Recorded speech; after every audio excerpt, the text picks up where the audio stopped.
Ce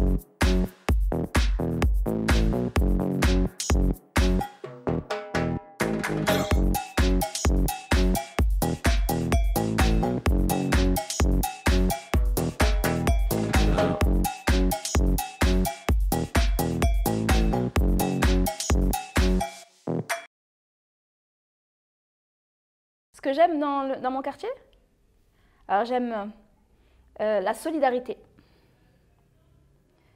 J'aime les gens, les habitants de mon quartier. Le foot, l'école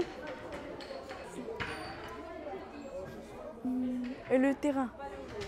L'ambiance. Il y a trop d'ambiance. Ouais, il fait bon vivre.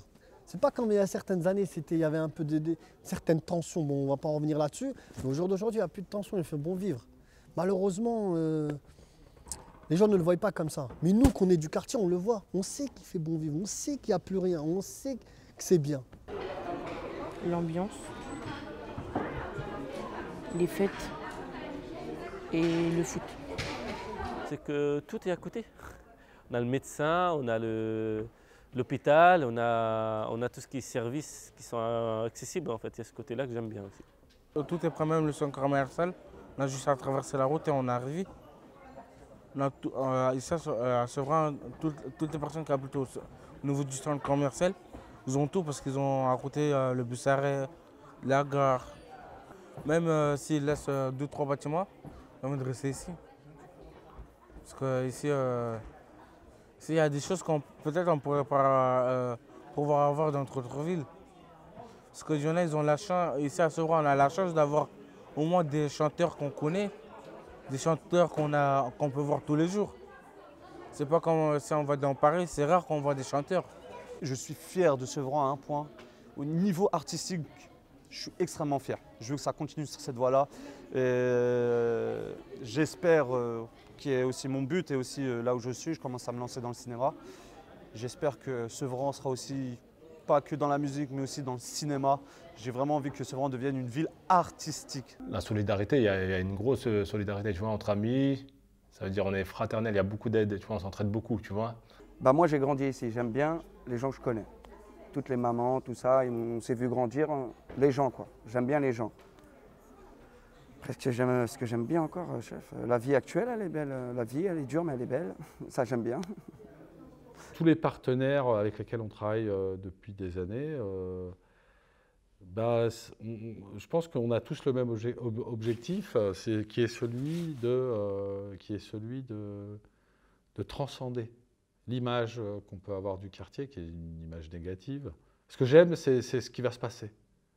Pas ce qui se passe actuellement, mais ce qui va se passer. Ça veut dire que j'ai confiance en l'État pour régenter le quartier, lui donner les possibilités d'exister autrement que par son histoire. Et je pense que ce qui va se passer dans le futur m'intéresse, me plaît. J'aime l'idée de désenclaver le quartier, j'aime l'idée aussi d'apporter une vigueur, une certaine forme de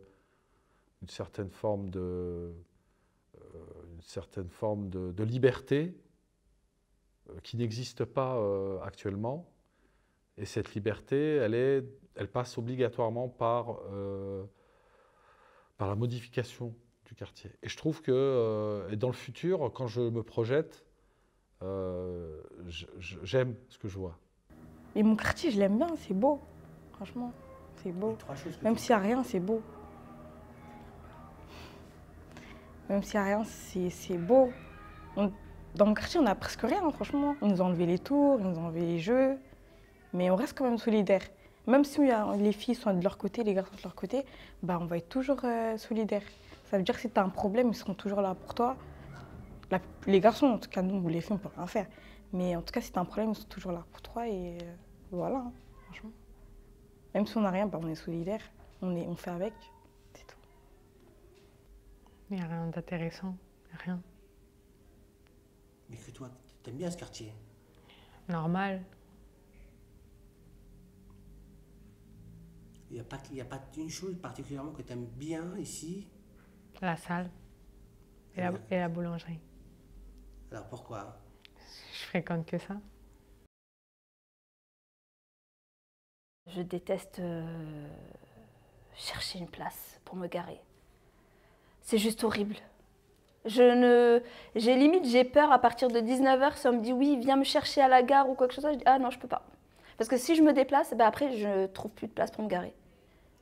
Je ne trouve vraiment plus de place. Hein. Des fois même, je me dis peut-être je vais la garer à Carrefour Sevran, dans le parking, parce qu'ici, il n'y a pas. Il n'y a pas où se garer. Voilà. C'est mon numéro 1, mon numéro 2, mon numéro 3. Le galion. Parce que c'est pas propre. Les perquises. Juste ça. Le problème des drogues, déjà, ici, c'est le point principal. Les problèmes que ça engendre et les problèmes de disputes, je pense. Ici, les disputes, ça peut aller très loin parce qu'on est très fraternel, très rapprochés, mais quand il y a une dispute, ça peut monter loin. Si par exemple, deux garçons vont se battre, deux petits garçons vont se battre, les grands frères vont intervenir et monter en échelon. Et là, ça peut vraiment partir loin, quoi. C'est un peu le vide, en fait. Quand je dis c'est un peu le vide, c'est pas il n'y a pas d'activité. Il y a des activités assez vraiment. Ce que je dis, c'est un peu le vide, il n'y a pas de suivi, plus précisément, de ce qui se passe. Après, ce que j'aime pas, c'est que c'est de nous l'image qu'on donne à Sévran, alors que c'est pas le cas. Quoi encore que ce que j'aime pas, qu'on nous prend par exemple pour des idiots aussi, j'aime pas. Les filles et les garçons, on se mélange pas déjà. Dans les citons, on se mélange pas. Et c'est tout. Ça t'aimes pas trop? T'aimes bien quand c'est mélangé? Non, en gros, je sais pas, mais depuis qu'on est petit, c'est comme ça. On se mélange pas. Les garçons, ils restent à part, les filles restent à part. Ici, je sais pas. C'est tellement la galère qu'il n'y a rien à faire. On peut rester là en bas de chez nous, rien faire. En se regardant, il n'y a rien à faire en fait. Il n'y a rien à faire. Il n'y a vraiment rien à faire. Mais c'est là des animations, des sorties, des trucs comme ça, non? Bof, hein. Il n'y en a pas trop. Hein. En fait, le grossesse, c'est devenu nul. Avant, il y avait plein de trucs comme ça. Avant, nous, on bougeait tout le temps. Maintenant, il n'y a plus rien. Surtout par rapport aux plus petits, tu vois. Ça, j'aime pas, tu vois. Les petits, ils traînent tard le soir. Normalement, les parents, vous rentrez, ne restez pas dehors, tu vois. C'est pas un monde pour les enfants dehors, tu vois. Cette négligence-là, je l'aime pas. Je te dirais des fois ceux qui s'en foutent, la saleté, tu vois. Parce que ça nous dessert en vérité. C'est nous, en vérité, qu'on est les premiers. C'est sûr qu'il n'y a pas les moyens, mais si on fait un peu d'effort, ça pourrait changer, tu vois. Cette négligence-là, et ce que j'aime pas, c'est que, on revient au même point, c'est le manque de moyens, tu vois. C'est les inégalités. Elles sont flagrantes. Hein. Voilà. Donc ça, c'est quelque chose que je déteste dans ce quartier, parce que c'est un peu comme du pétrole. C'est un peu comme du pétrole. Je ne sais pas si vous avez déjà eu cette sensation. Le pétrole, c'est une matière visqueuse qui s'agglutine véritablement à son support. Et pour la retirer, c'est ultra compliqué. Les inégalités ici, c'est un peu ça. Et c'est des inégalités qui sont multiples, qui touchent aussi bien la précarité alimentaire que la continuité pédagogique, que les loisirs éducatifs. Voilà. Et c'est très problématique. C'est très problématique parce que les inégalités, elles sont criantes ici. Et en fait, elles sont un peu comme du pétrole. Elles vous accrochent et vous les avez au quotidien. Il n'y a pas de gardien. Il n'y a pas de gardien. Ça veut dire quand il y a un problème, par exemple, il y a une fuite d'eau, il n'y a plus de gardien. Il n'y a plus rien. Ça veut dire qu'on doit se débrouiller nous-mêmes. Alors que c'est leur rôle d'être là pour nous. Ils ne sont pas là pour rien. Et même leur grillage, c'est tout enfermé. Même le ménage, pour vous dire, normalement, si tu vas tout en haut pour faire le ménage, c'est partout dans le bâtiment. Mais maintenant, c'est que au rez-de-chaussée. Après, c'est fini. C'est tout, franchement. Comme je vous ai dit, on fait avec. Hein.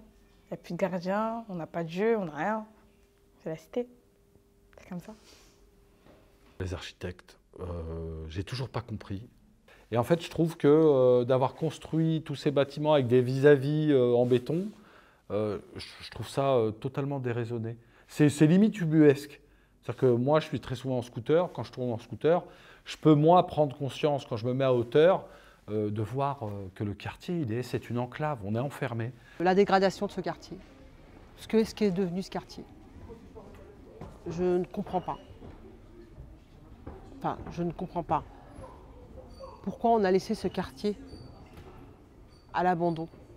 Pourquoi on laisse ces quartiers prioritaires, populaires ou tout ce qu'on veut? Pourquoi? Pourquoi c'est ces quartiers qui subissent?